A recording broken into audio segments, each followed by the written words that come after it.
come from Ireland, so we'll claim that, a great old Celtic tradition that has spread all over the world, and like great other Irish traditions, reinvented by the Americans into a festival nature. So we'll wish everybody a happy Halloween wherever you are. The oil markets don't seem to be paying too much attention to the festivities of Halloween, relatively unperturbed by current events, settling a little bit up this morning in early Asian trade, but ultimately under $88 a barrel. No dramas there. Let's kick off with some regional geopolitical perspective, given we're seeing increasing voice to the Turkish president. We welcome Mehmet Ogucu, Group CEO, Global Resources Partnership, and the chairman of the London Energy Club, and of course, a long-standing Turkish diplomat in his past. Mehmet, what's your reading on the Middle East geopolitical picture at the moment, with the growing conflict in Gaza now, nearly 10,000 Palestinians killed? Well, I think the situation is getting worse and worse. And before, as you remember, Obama used to say it's economics stupid. Now, increasingly, we are saying it's geopolitics stupid. So geopolitical tensions, frictions will be determining and shaping our future in a great measure. And of course, Middle East is one of them. The risk of the war expanding to other countries in the region, we have seen as the Houthis firing missiles and drones over Saudi Arabia, which was stopped, and then US hitting targets in Syria, Iraq, and then Erdogan, as you said, taking a more harsher position against Israel, because there was I think, a sincere attempt from Erdogan, as we discussed in our previous discussions, to mend ties with Israel. And it came to a position where he was about to visit Israel. Turkish energy minister was going there to strike a deal about the EastMed gas and pipeline. And then in the initial stages of the conflict, Erdogan took a more responsible attitude, less emotional outbursts. But what we have seen in the latest rally, Palestine rally in Istanbul, he came out saying that one night, unexpectedly, we can come, implying that there might be military intervention somehow from Turkey. And secondly, he said he's going to take Israel as a war criminal to the world court in this regard. And this is not only playing to the domestic audience in Turkey, but it is also emboldening some of the regional leaders in the Middle East who remain relatively passive, but there's growing pressure from the protests in the street. So it will have some impact on other Middle Eastern leaders to take tougher position and action. It's going to damage Turkey's relations with Israel beyond repair, I think, in the short to medium term. It will also put Turkey in a difficult position with its Western allies, because all of them lined up along Israel. Turkey is the only country taking such a critical and very harmful position vis-a-vis Israel, of course. Of course, Turkey has its own reasons. But if I were in the shoes of the foreign minister and the minister of economy who's touring the world to attract more finance and investment, I will be quite disturbed by what president is doing, actually. Of course, there is an emotional attachment to what's happening in Palestine, tens of thousands of people wounded and dying, and there must be a response to that. But I think Turkey staying more calm and also stubborn in its pursuit of goals could be a true intermediary, talking to Israelis, Palestinians, and Arab states and Western capitals. Now I think this golden opportunity has been missed. Let's welcome Mark Ostwald, Chief Economist and Global Strategist at ADM Investor Services International. Mark, looking at business as usual, we have the German Chancellor in Nigeria trying to get some gas. We have business as usual continue. U.S. economy continues to defy gravity with a 4.9% print on Q3 GDP. Where do you think this is going, business as usual, with the loud noises coming from Palestine? Well, I think it's one of those typical high wire balancing acts. On the one hand, there are all this multiple array of and complex array of threats, geopolitical, as Mehmet said, mainly. On the other hand, we've got a world in transition. We are still trying to work out how the world, what business as usual actually means. So I think for a lot of people, trying to second guess what happens next is almost impossible. And therefore, there is something of a business as usual attitude, even though everyone's aware that visibility is, I think, probably close to zero. Nevertheless, there is still a lot of momentum in the global economy. It's very patchy. It's actually quite volatile in itself, i.e., companies order flows relative to that very stable period during the 2010 to 2020. They're much less predictable, and people are learning to deal with that. And so certainly there's I think I said that last year was a year in which, this year has been the year rather, in which things have returned to normal, except they're not stable. And I think that's exactly where we are at the moment. Normal, but not stable. And people, I think for markets above all, for instance, let's take the debt ceiling problem. It's not really materialized in the way that people thought. The UAW strike has sat down. It has been basically looks to have been bedded down. It's not material. So for a lot of people in markets, particularly geopolitics, which they always find difficult to price in any case, it's a case of, well, we'll do our Pavlov act. When something comes along which is significant, we'll press the button. Bill Spindle, Senior Global Correspondent, Cipher News. Bill, we're now only weeks away from COP28 rather than months, with the plans on starting the official start of COP28 on the 28th of November. Your thoughts on what the global impact of this geopolitical storm is on that? Is there a impact? We're seeing separately India apparently backing away from the consensus on agreement regarding COP28 and the climate challenge. Your thoughts on where these major geopolitical events could intersect to disrupt the COP28 plans? Yeah, well, they're certainly not helping any. There's a sort of pre-COP meeting this week where it's been slow going all year, really, to try to get some sort of consensus, even a minimal consensus around, say, tripling renewables, or around a big financing package, much less the much harder issues of phasing out or phasing down fossil fuels, which seems impossible to get an agreement on. And now you've got this regional tension on top of that won't, I don't think, directly impede on things unless we see a really widening conflict situation in the region. Though it may scare off a couple of global leaders, and it will certainly be distracting a lot of attention from everyone, both how much they can put into COP itself, media attention to it, and ultimately how much political capital people are willing to expend at a time when there's a lot of other things going on. Mehmet, the oil markets are surprisingly sober at this time, given the geopolitical dramas, moving in a very tight band, high 80s to low 90s, give or take a few dollars. Where do you think China is on all of this? We're seeing data coming out of China today. You see that factory activity returns to contraction last month. The Chinese geopolitical position on the Middle East, do you think they're concerned, getting involved? Where do you see China, oil, and the Middle East geopolitics coming into the one Venn diagram? Well, I just saw a report from the World Bank saying that oil prices might go up to $150 per barrel.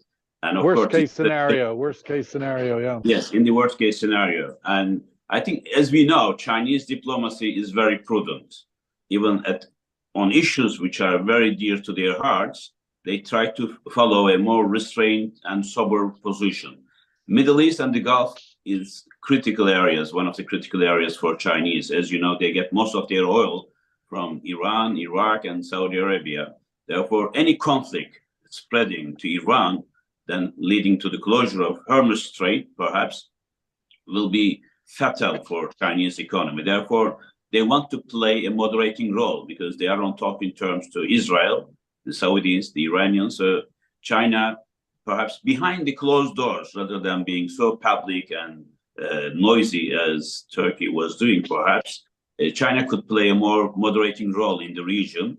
I don't know whether the US and other European powers will be allowing this to happen, but they have a clout on the region. And in China, of course, they are worried about the possible supply disruptions, even under the worst case scenario.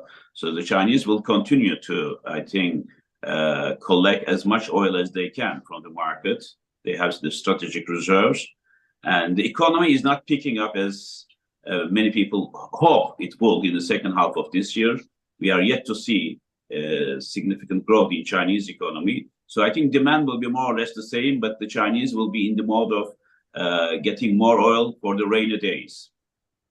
Mehmet, just to follow up on that, do you think from your years as a diplomat in China that the Chinese will be see this as a Western problem, the conflict in Palestine, or and sort of and so allow it to fester and become a big problem for the West, or will I mean, how would they assess it from that point of view? Clearly, Ukraine is not their problem as they see it. They gesture occasionally. Does this fall into being closer to their bucket of something they would engage with, or would they still let it play out and be a problem for the West? Well, I think Chinese, as we all know, think in long-term strategic terms. And Ukraine, as you said, is not a critical country for them to step in. And they have to be also with Russia, but not in so much aligned. But Middle East and the Gulf nations are critical for China, not only for oil and gas, but critical minerals and what you have. Also, if we have this polarization along the Western countries versus China, Russia, North Korea, Iran on the other side, if there is a real attack on Iran at some point under the worst case scenarios, I don't think China could stay indifferent to that. But what could China do? I don't think that they have much military power to come all the way from mainland China and intervene in the Gulf or Middle East. But they have other instruments in hand to use in conjunction with probably Russia and Iran, perhaps North Korea even. So if they see this as a polarization getting firmer and firmer, working against Chinese interests, I don't think that they will remain indifferent. And the Chinese naval forces in the Gulf now, sailing all the way, is just a small signal that they will be in the region for some time to come in order to protect their interests, but they will not engage in any military activity. Mark, just coming back to the sort of the business as usual, if you're my business as usual guy at this podcast, the Fed are meeting this week. We had the ECB last week who paused their tightening cycle, the first meeting in many months that they haven't increased. The Fed are due to meet this week. Do we care at this moment about whether there's another 25 basis points? Does the market care? What's your thoughts on the tightening cycle? Where does it play into the economic outlook for the new year at this stage? I think markets are sort of definitely moved on from inflation, perhaps even more so given that we haven't seen the sort of spike in energy prices that many had feared as a result of the Israel-Hamas war. So we are, markets were already sort of trying to move on. The interest rate story matters, but markets aren't worried. It's not about if there's another 25 basis point from central bank X, Y, or Z. It's really about what would be the trigger for interest rates to come down.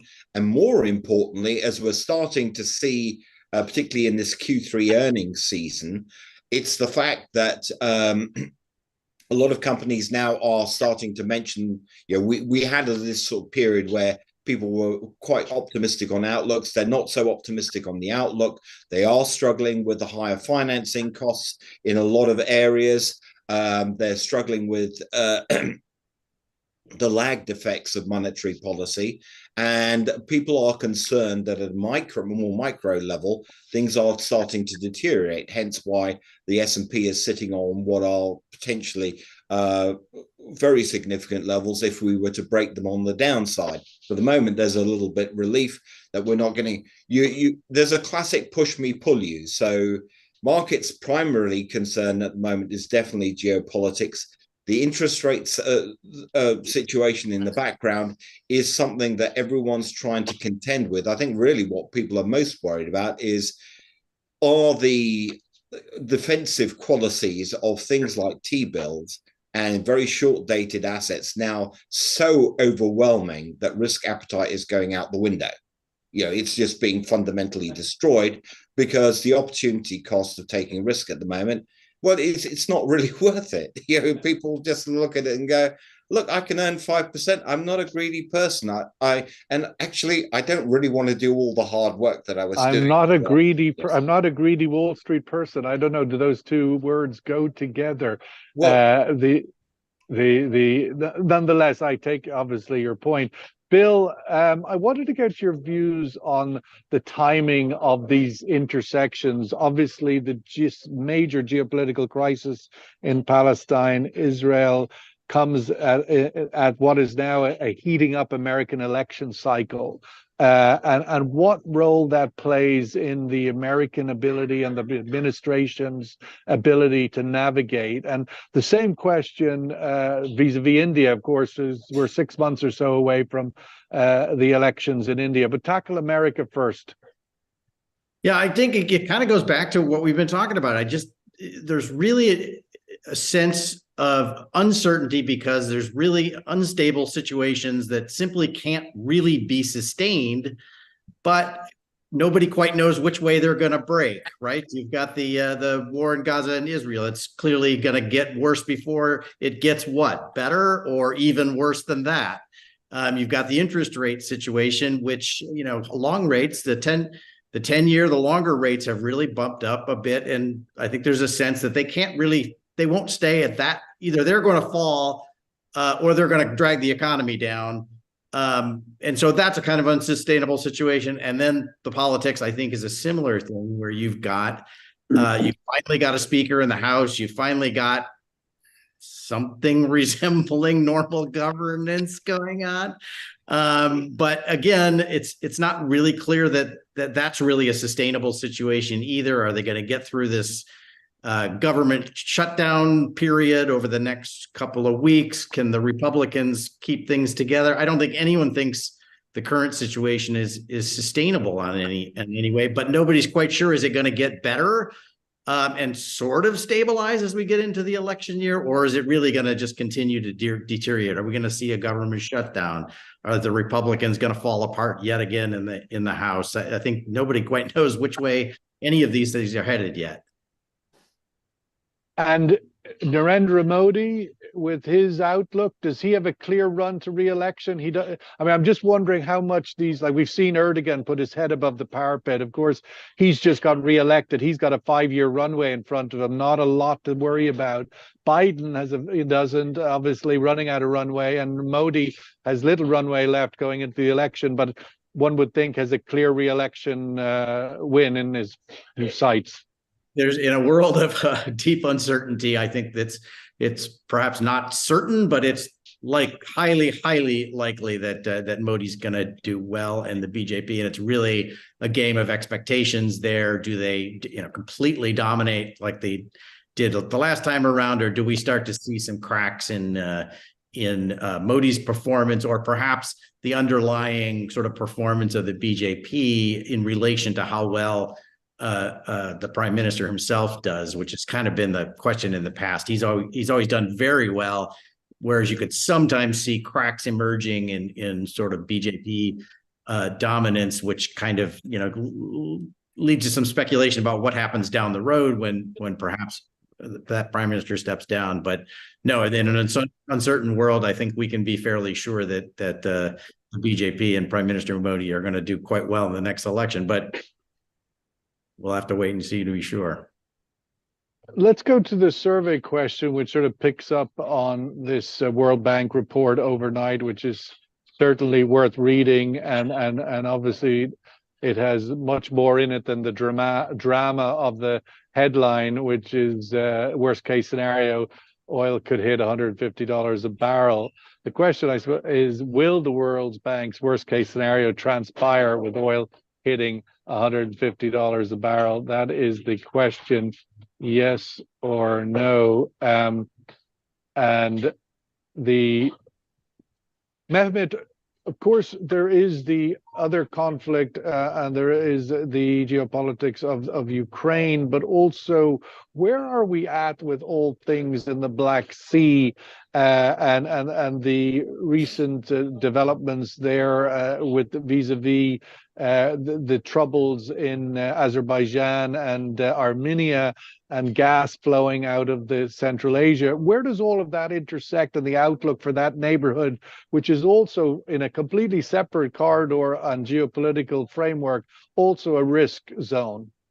Well, one benefit for Russia of the conflict between Israel and Hamas was that attention has been diverted now from the Black Sea to the Middle East. But of course, the conflict is going on there, and I think it will be for long term to sit clearly what's going to emerge there.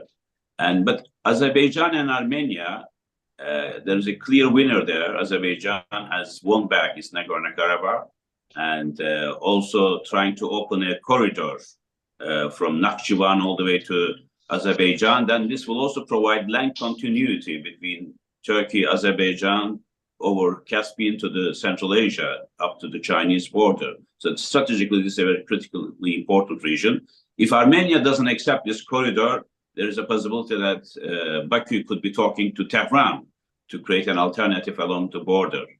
But I think here I want to mention two other important things. One is that the strategic choke points, like Suez, Hormuz, Malacca. Of course, there's a risk, especially to the two in the Middle East.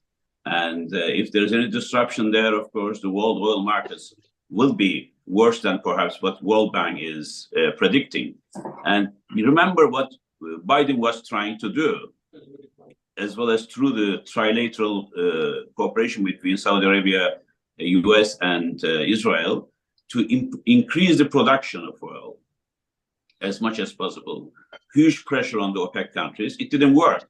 But now with this crisis, also with strategic choke points under threat, I think the US objective will be unattainable before the election that's coming up.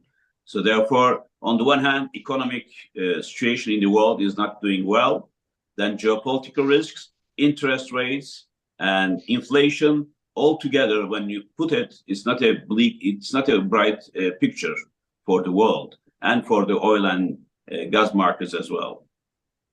Well, certainly the neighborhood has been through a lot of traumas in the past, and none of those choke points have, except for obviously the political decisions of the 70s, but every other conflict, Iran-Iraq war, Kuwait invasion, you name it, the Straits of Hormuz has remained flowing and open.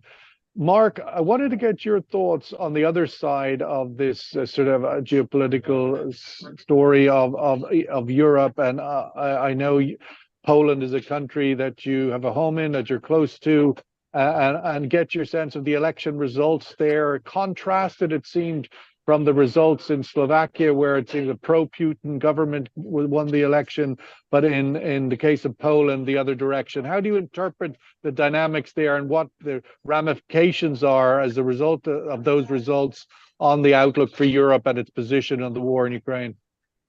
In terms of the election result, it's a very positive result for Poland. Poland was heading in completely the wrong direction. It was heading down a route which seemed to say, let's go back to communism. Let's go back to that sort of totalitarian state, and this will be rolled back. It will take time. The most important thing is the recovery funds will be there, and Poland then, I think the most important point, if you look at the dynamics of the economies in Europe or within the EU, is Poland suddenly becomes that much more important in terms of the overall pickup in Europe, and becomes a counter counterweight to the weakness that we're seeing in Germany. Germany is basically going through a period of deindustrialization. Poland is a lot more competitive, and with the right sort of government, as will emerge, it's going to take a long time, I should stress this, to unpick what PIS have done, but it will be unpicked. And with Tusk being, former president of the EU, the work will be done. It's just going to take some time. But I think the important part is to give us a bit more of a dynamic. Poland will probably be largely more concerned with saying, right, what is our position on Ukraine, rather than what's the position in the Middle East? Because what they don't want is the constant threat from Russia due to the Ukraine conflict being forgotten, because everyone's so focused on the Israel-Hamas conflict. Yeah, I mean, one would have to think, as we said earlier, and Bill mentioned things getting worser. It seems to me that we're on an unsustainable level of murder in Gaza at the moment, that something will have to snap, and the snap could be worse, that's for sure. But I don't think this is a sustainable paradigm for too much longer, and we'll have to wait and see. But Bill, outlook for the region as a whole. I mean, we're in Dubai and the UAE. Its economics are looking very positive. I mean, there's gloom on the horizon everywhere you look on some level. But at the same token, the U.S. economy thumps ahead. The Gulf, obviously, $90 oil puts a lot of revenue into the fiscal coffers. India looks very strong. China, even in its sort of non-recovery, is still growing at 5%. The oil prices should sustain, as the World Bank has said, at these levels with everything else. I mean, nothing, this thing not snapping into the sort of Armageddon moment. Yeah, but I think that you got to go back to the fact that I think everyone in the region is realizing it is not a structurally sustainable situation. Everyone from Israel to Hamas to the Gulf states, I think, are realizing that we can't just return to the way it was before. So something new is going to have to follow. Will that be better or worse? I wouldn't entirely rule out it becoming better over the long term after it becomes worse. That we seem to be on a worse trajectory for sure.